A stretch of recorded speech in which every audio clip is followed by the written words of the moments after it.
میں کئی سال کے بعد آیا ہوں۔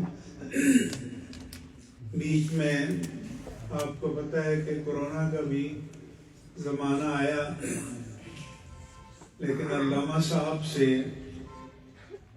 ٹیلی فون پر بات ہوتی رہتی ہے۔ یہ جو اعلیٰ حضرت کے اشعار آپ نے سنے، طرز کو تو سن کر واہ واہ کرتے رہتے ہیں آپ۔ مجھے نہیں معلوم کہ کتنوں کو یہ معنی ان کا آتا ہوگا۔ ہوا یہ تھا کہ اعلیٰ حضرت سے کچھ احباب نے فرمائش کی کہ کوئی ایسی نعت کہیں آپ جس میں کئی زبانوں کو شامل کیا گیا ہو، تو پھر آپ نے یہ نعت فرمائی۔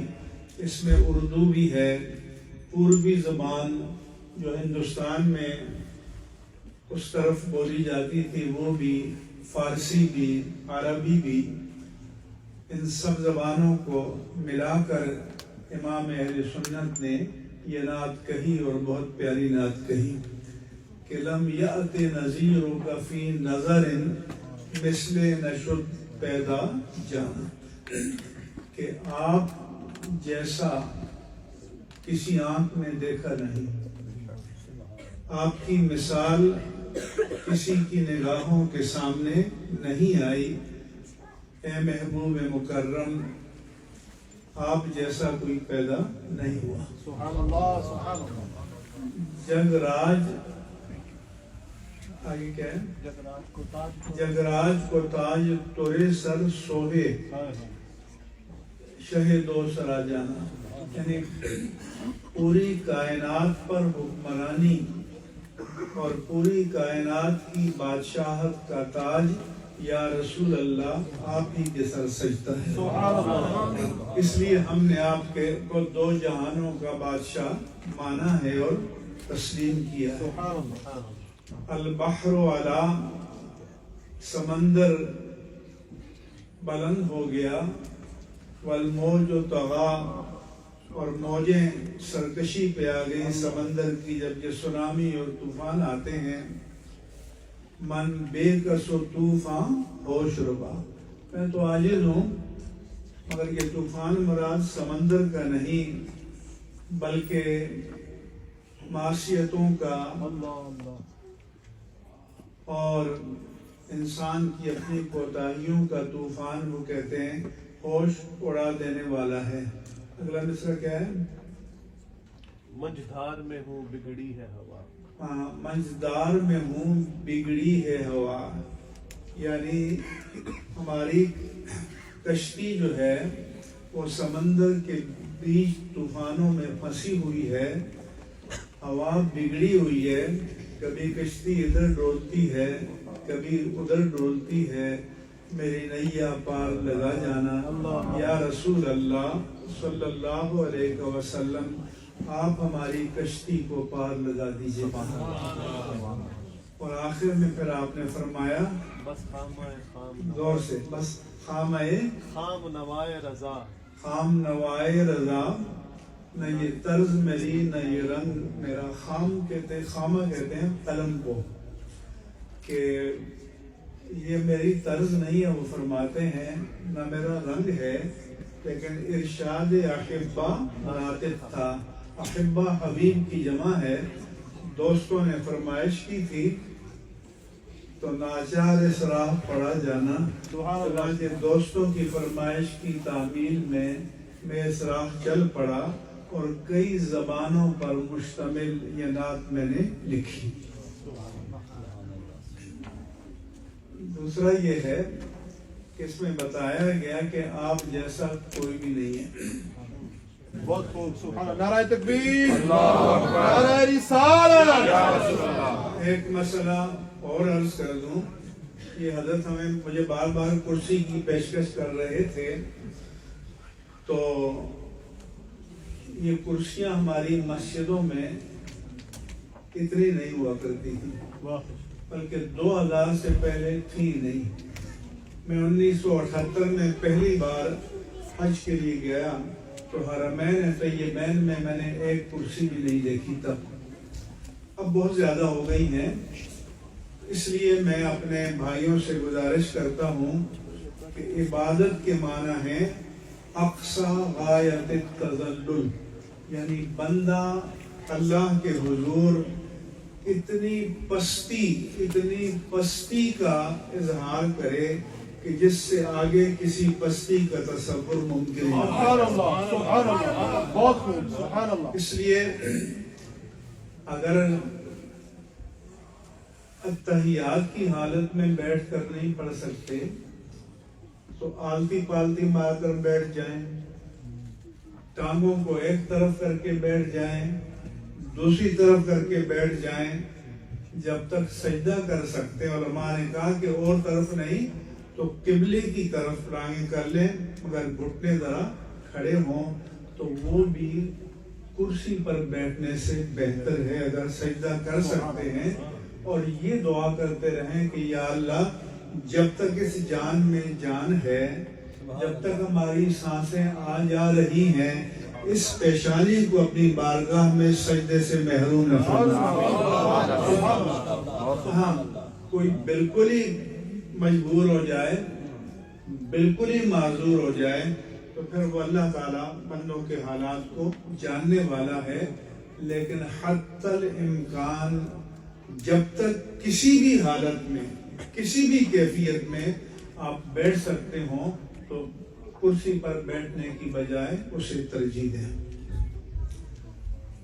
اس کے بعد میں ایک تو یہ گزارش کر دوں کہ بہت سے ہمارے دوست کہتے ہیں کہ یہ میلاد حضور سے تو ثابت نہیں ہے،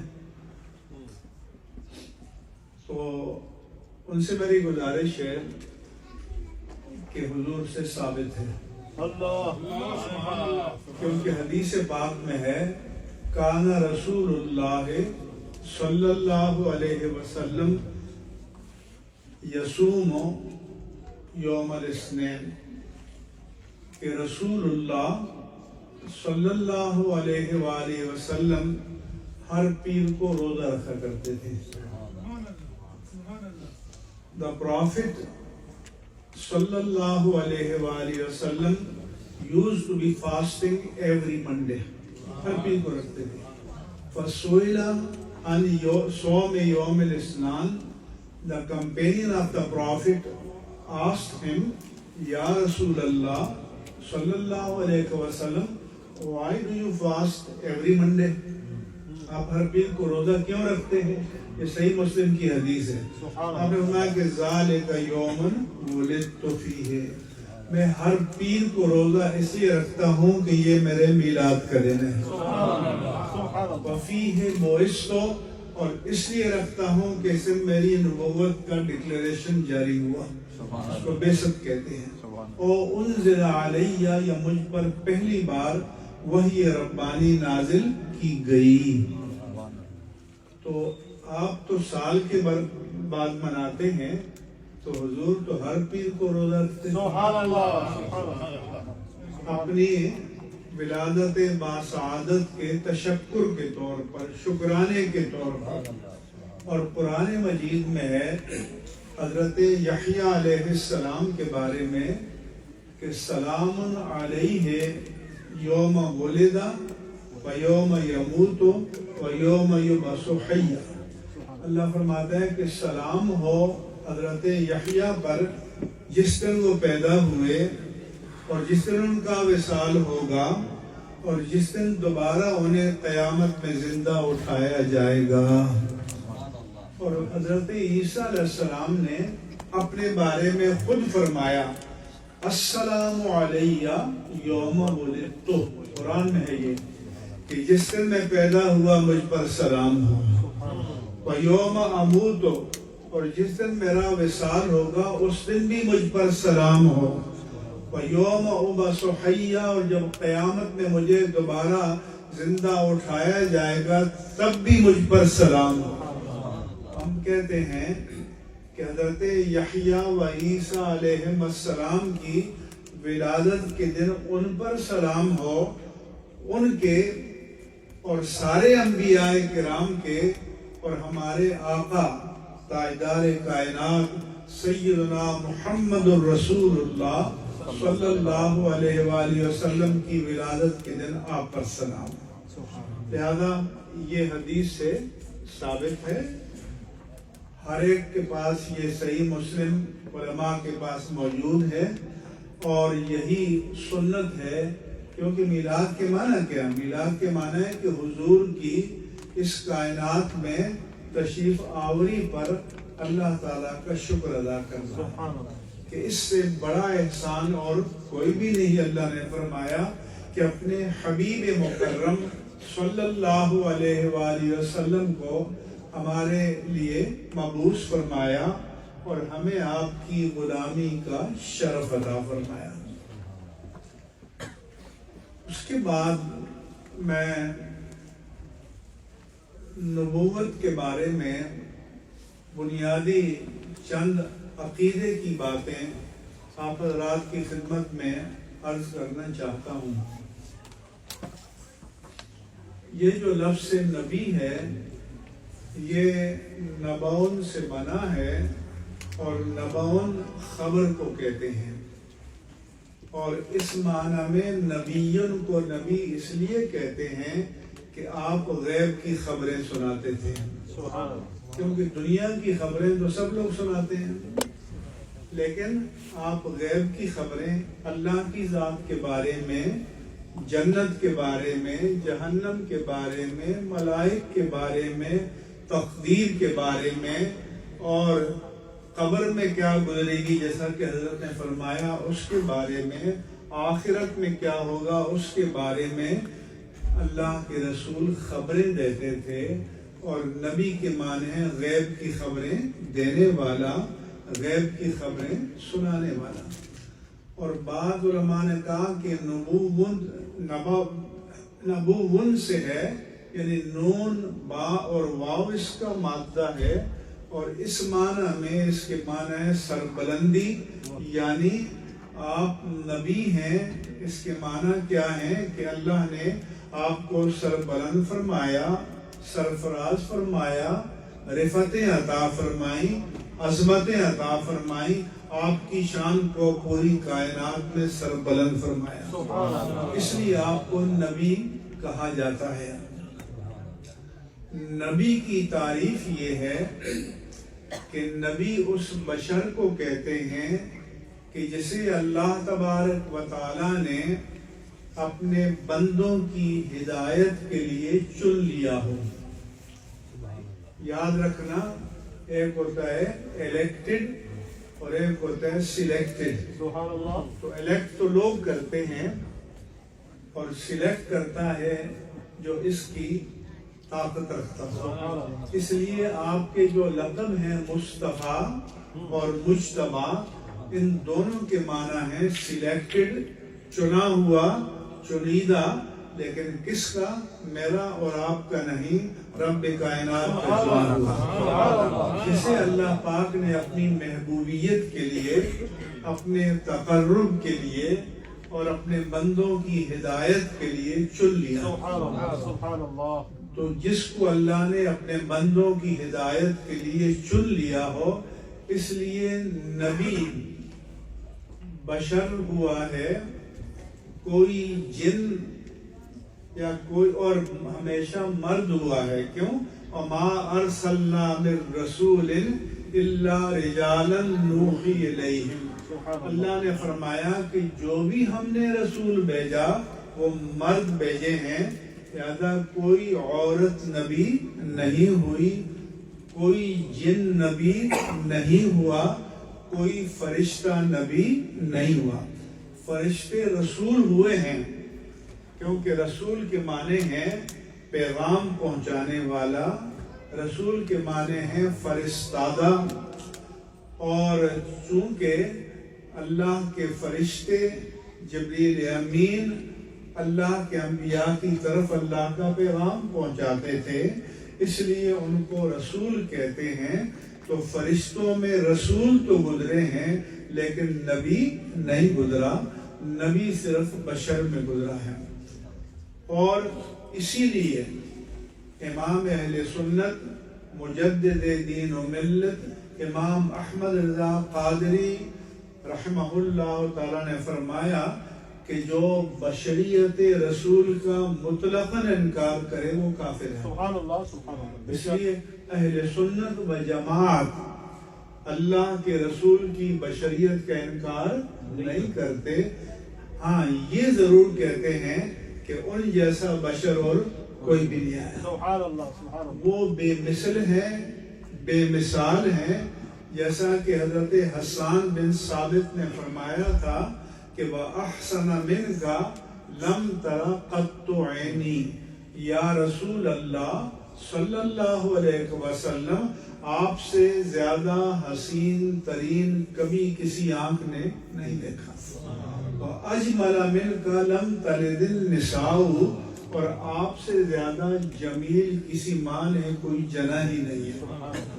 خلقت مبرئا من كل عیب كأنك قد خلقت كما تشاء.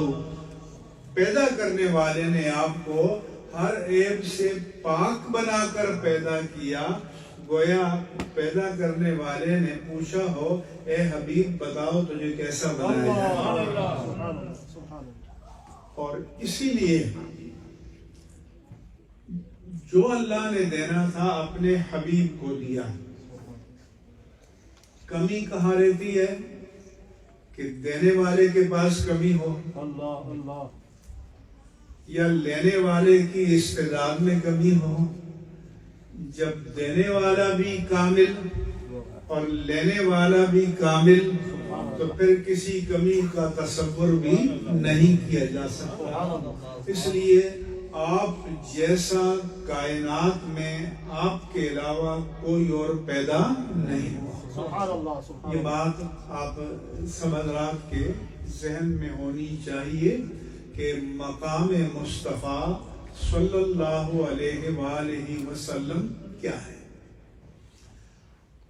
اس کے بعد یہ بات ذہن میں رہے کہ جس کو اللہ نے جب بھی نبی بنایا وہ اپنے عہد کے سارے لوگوں سے ممتاز تھے. اور حضور از آدم تا قیامت تک آنے والا آخری انسان تک جتنے بھی آ چکے اور آئیں گے ان سب سے عظیم تر ذات پاک مصطفیٰ ہے صلی اللہ علیہ وآلہ وسلم. ان میں ملائک بھی ہیں، انبیاء بھی ہیں، رسول اعظام بھی ہیں کہ سب سے آپ کی ذات ممتاز ہے. دوسری بات یہ کہ نبی معصوم ہوتا ہے، سبحان اللہ. لہذا نبی سے گناہ کا صدور نہیں ہوتا، نہ صغیرہ اور نہ کبیرہ. بعض علماء نے کہا کہ نبوت سے پہلے بھی آپ سے کوئی صغیرہ گناہ بھی صادر نہیں ہوتا. اس لیے انبیاء معصوم ہیں اور ملائک معصوم ہیں. انبیاء کے علاوہ کوئی اور معصوم نہیں ہے. چاہے کتنا ہی بڑا مرتبہ ہو، کتنا ہی بڑا مقام ہو، لیکن عصمت خاصہ نبوت ہے. اور نبی کے علاوہ انسانوں میں کوئی اور معصوم نہیں ہے. آپ کا کردار بھی معصوم، آپ کے اقوال بھی معصوم، آپ کے افعال بھی معصوم، آپ کا نطق بھی معصوم، آپ کی عقل بھی معصوم. اس بنا کہ ما ينطق عن الهوى ان هو الا وحی یوحى، کہ وہ آپ اپنی خواہش سے کوئی بات نہیں کہتے، آپ وہی بات کہتے ہیں جو اللہ کی طرف سے آپ کو وحی کی جاتی ہے. اس لیے نبی کا کوئی مثل، کوئی مثیل، کوئی مثال، کوئی نظیر نہیں ہو سکتا، نہ کبھی ہوا ہے اور نہ کبھی ہوگا.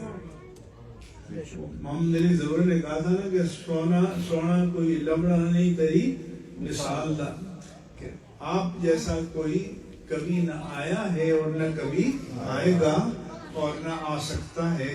کیونکہ جس کو اللہ تبارک و تعالیٰ اپنا محبوب بنا لے اس سے زیادہ حسین، اس سے زیادہ جمیل، اس سے زیادہ باکمال کوئی ہو ہی نہیں سکتا۔ اس کے بعد نبی چونکہ بشر ہوتا ہے اور بشری احوال آپ پر طاری ہوتے ہیں اور وہ مقام نبوت کے منافی نہیں ہے۔ مثلا نبی سوتے ہیں، جاگتے ہیں، کھاتے ہیں، پیتے ہیں۔ یہ تو کفار نے اعتراض کیا تھا کہ ما لہذا الرسول یاکل الطعام ویمشی فی الاسواق، کہ یہ کیسا رسول ہے جو کھانا بھی کھاتا ہے اور بازاروں میں چلتا پھرتا بھی ہے۔ ان کا خیال یہ تھا کہ نبی کو ان چیزوں سے مبرہ ہونا چاہیے۔ نبی چونکہ انسانوں میں آئے ہیں، اس لیے انسانی احوال کا طاری ہونا یہ مقام نبوت کے منافی نہیں ہے۔ بیمار ہونا بھی مقام نبوت کے منافی نہیں ہے۔ ہمارے شیخ الحدیث علامہ غلام رسول سعیدی رحمہ اللہ تعالیٰ فرمایا کرتے تھے کہ ہم اس لیے کھاتے ہیں کہ ہم کھائے بغیر پیے بغیر زندہ نہیں رہ سکتے، اور اللہ کے حبیب اس لیے کھاتے تھے اور پیتے تھے کہ لوگوں کو کھانے اور پینے کا سلیقہ آ جائے۔ چنانچہ حدیث پاک میں ہے کہ حضور انور صلی اللہ علیہ وآلہ وسلم نے صوم وصال رکھا۔ صوم وصال کے معنی کنٹینیوس فاسٹنگ، کہ یعنی کہ رات کو روزہ کھولا، سحری کر لی، کوئی نہیں افطار، کوئی سحری نہیں، مسلسل روزہ رکھا۔ تو بعض صحابہ کرام نے آپ کی دیکھا دیکھی صوم وصال رکھا، مگر جب دوسرا دن آیا، تیسرا دن آیا تو بے ہوش ہو کر گرنے لگے۔ حضور نے پوچھا ان کو کیا ہو گیا؟ صحابہ نے عرض کی انہوں نے یوم وصال رکھا ہے۔ میرے آقا و مولا صلی اللہ علیہ وآلہ وسلم نے پوچھا کہ کیوں رکھا ہے؟ صحابہ نے عرض کی کہ انکا تواصل یا رسول اللہ، یا رسول اللہ صلی اللہ علیہ وسلم، آپ جو صوم وصال رکھتے ہیں، آپ نے فرمایا کہ ایکم مثلی ابیت عند ربی یطعمنی و یسقینی، تم میں سے کون مجھ جیسا ہو سکتا ہے؟ میں اپنے رب کے پاس رات گزارتا ہوں، مجھے کھلاتا بھی ہے اور پلاتا بھی ہے۔ اس لیے نبی کا مثل اور نبی کا شبیہ کوئی نہیں ہو سکتا۔ تو بیماری آ سکتی، جیسے بخار آ جاتا ہے، کھانسی آ جاتی ہے، لیکن علماء نے لکھا کہ ایسی بیماری کہ جس سے لوگوں کو گھن آئے، کراہت محسوس ہو، وہ نبی کو لاحق نہیں ہو سکتی۔ جیسے جذام یا کوڑ کا مرض جس کو لیپریسی کہتے ہیں، برس کا مرض یا اسکن ڈیزیز کہ پھوڑے پھنسیاں نکل آتے ہیں، پیپ پڑ جاتی ہے، اس طرح کی کوئی بیماری کسی بھی نبی کو لاحق نہیں ہو سکتی۔ ہر وہ کیفیت کہ جس سے لوگوں کو گھن آئے، کراہت محسوس ہو، تو اللہ کے انبیاء اس سے پاک ہوتے ہیں۔ اس لیے یہ ایوب علیہ السلام کے بارے میں جو لوگوں نے روایات بیان کر رکھی ہیں کہ آپ کو جلدی بیماری ہو گئی تھی، پھوڑے پھنسیاں نکل آئے تھے اور کیڑے پڑ گئے تھے، معاذ اللہ، آپ کو کوڑے کے ڈھیر پہ جا کر چھوڑ دیا تھا، صرف ان کی بیوی جا کر ان کو کھانا پہنچاتی تھی۔ یہ سب باطل ہے۔ ان کو اسرائیلیات کہتے ہیں کہ جو چیزیں ہمارے نزدیک مسلمات میں سے ہیں، all time recognized, accepted, agreed upon، تو اس کے منافی کوئی روایت ہوگی تو اس کو رد کر دیا جائے گا۔ اس لیے ایوب علیہ السلام کے بارے میں بھی جو اس طرح کی بیماری کی روایت ہے، یہ باطل ہے اور یہ درست نہیں ہے۔ اگر کہیں یہ لکھی ہوئی بھی ہو تو اس کو رد کر دیا جائے گا، کیونکہ جو بھی نسبت اور جو بھی صفت شان نبوت کے خلاف ہو مقام نبوت کے خلاف ہو اس کو رد کر دیا جائے گا اور اس کو کسی بھی درجے میں قبول نہیں کیا جائے گا۔ اس لیے جب بھی آپ کے سامنے اس طرح کی چیزیں آئیں، انبیاء کرام علیہم السلام کے بارے میں، رسول اعظام علیہم السلام کے بارے میں، ان کو آل آؤٹ رد کر دینا چاہیے۔ نبی کی اور ہمارے آقا و مولا صلی اللہ علیہ وآلہ وسلم کی شان یہ ہے کہ آپ نے فرمایا ان النبوۃ والرسالۃ قد انقطعت، کہ نبوت اور رسالت کا سلسلہ ختم ہو چکا ہے، منقطع ہو چکا ہے۔ آپ نے فرمایا کہ فلا نبی بعدی، میرے بعد کوئی نبی نہیں آئے گا۔ اس لیے اور حضور نے ایک حدیث میں فرمایا کہ فضلت علی الانبیاء بست، کہ اللہ تعالیٰ نے مجھے دیگر انبیاء کرام پر 6 چیزوں میں فضیلت عطا کی ہے۔ ایک آپ نے فرمایا کہ اوتیت جوامع الکلم، مجھے جامع کلمات کا معجزہ عطا کیا گیا ہے، یعنی آپ 2 یا 3 لفظوں پر مشتمل ایک جملے میں معنی کے سمندر کو سمو دیتے تھے۔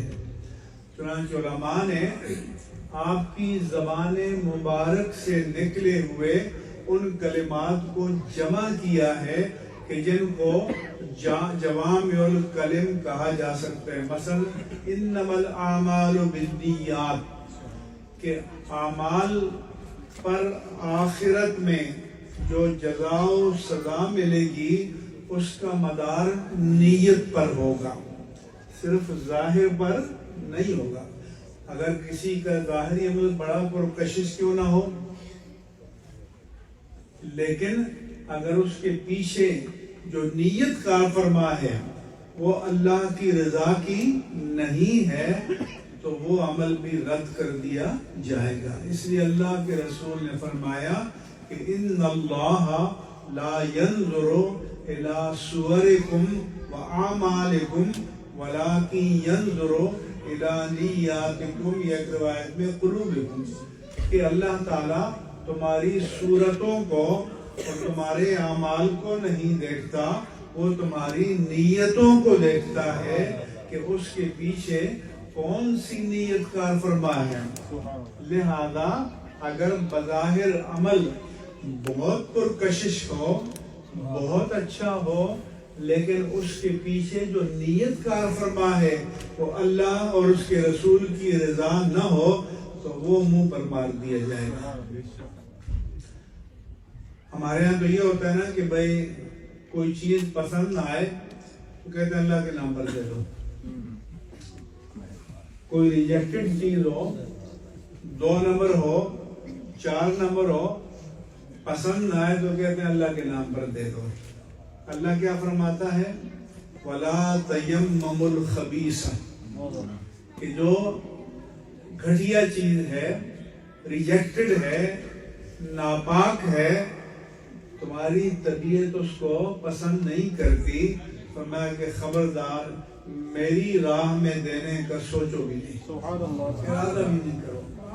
تنفقون منہ، کہ تم اس سے خرچ کرو، وَلَسْتُمْ بِآخِذِيهِ إِلَّا أَن تُغْمِضُوا، اگر تمہیں کوئی ریجیکٹڈ چیز، گھٹیا چیز، 2 نمبر چیز دے تو تم کبھی بھی خوشی سے اسے قبول نہیں کرو گے۔ تو تمہارا کیا خیال ہے کہ اللہ کا ذوق تمہارے ذوق سے بھی کم ہے؟ تو اس لیے فرمایا کہ اللہ کی بارگاہ میں دو تو اعلیٰ چیز دو، عمدہ چیز دو، وہ دو جو تمہیں خود پسند آئے، وہ دو جو تمہیں خود اچھی لگے، وہ دو۔ یہاں تک کہ فرمایا کہ من تعلم علما یبتغى به وجه اللہ لأرض من الدنیا لم یرح رائحۃ الجنہ، جو دین کا علم اپنی دنیا سجانے کے لیے، بسانے کے لیے حاصل کرے، وہ علم کہ جسے صرف اور صرف اللہ کی رضا کے لیے حاصل کرنا چاہیے تو وہ جنت کی خوشبو بھی نہیں سونگے گا۔ اب آپ بظاہر دیکھیں کہ دین کا علم ہے، لیکن اگر نیت خالص نہیں ہے تو وہ بھی منہ پر مار دیا جائے گا۔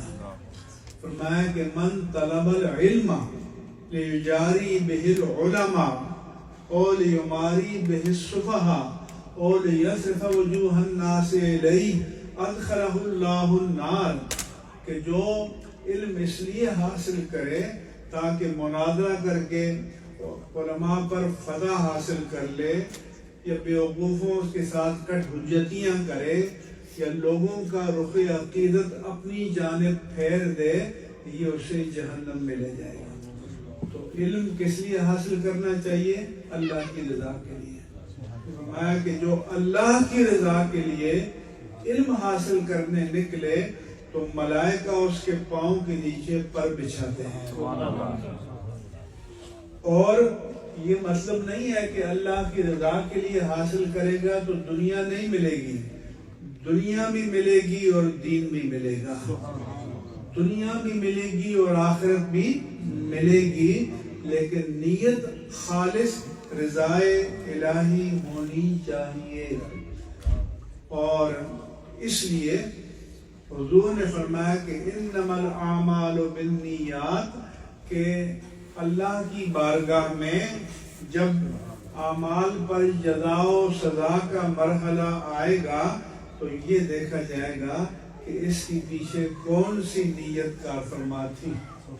اگر یہ تھی کہ لوگ واہ واہ کریں کہ بڑا سخی ہے، بڑا داتا ہے، بڑا بخشش کرنے والا ہے، اس لیے ایک حدیث میں فرمایا کہ قیامت میں سب سے پہلے جن دو کو کے لیے جہنم کی ڈگری صادر ہوگی وہ ایک قاری قرآن ہوگا اور ایک بڑا سخی ہوگا۔ وہ کہیں گے یا اللہ میں تو تیرا قرآن پڑھتا رہا، ساری زندگی اس میں لگا دی، تو اس کو کہا جائے گا تم نے پڑھا تو ہے لیکن اس لیے پڑھا ہے تاکہ لوگ تمہیں داد دیں، واہ واہ کریں، تمہارا نام ہو۔ اور پیسہ خرچ کرنے والا کہے گا کہ میں نے تو بڑا پیسہ خرچ کیا، تو اس کو کہا جائے گا تم نے کیا تو ہے، تو اس لیے کیا کہ لوگ تمہیں داتا کہیں، بڑا سخی کہیں، بڑا جواد کہیں، تو دنیا میں کہہ دیا گیا، فنش، اب کچھ بھی نہیں ہے۔ اس لیے ہمیشہ نیت خالص ہونی چاہیے، ہر عمل چھوٹا ہو یا بڑا ہو، نیت صرف اور صرف رضائے الہی ہونا چاہیے، اللہ کی رضا کے لیے اور اس کے رسول کی رضا کے لیے بندے مومن کو کام کرنا چاہیے۔ نماز ہے، روزہ ہے، زکوٰۃ ہے، حج ہے، بندوں کی خدمت کے کام ہیں، رفائی کام ہیں، بلکہ ایک حدیث میں ہے ترمذی شریف میں کہ پوچھا گیا اللہ کے رسول سے سب سے پاورفل چیز کیا ہے؟ فرمایا پہاڑ، کیونکہ قرآن میں ہے کہ وَجَعَلْنَا الْجِبَالَ أَوْتَادًا، ہم نے پہاڑوں کو کینوں کی طرح زمین میں گاڑ دیا ہے، اس لیے زمین ڈس بیلنس نہیں ہوتی۔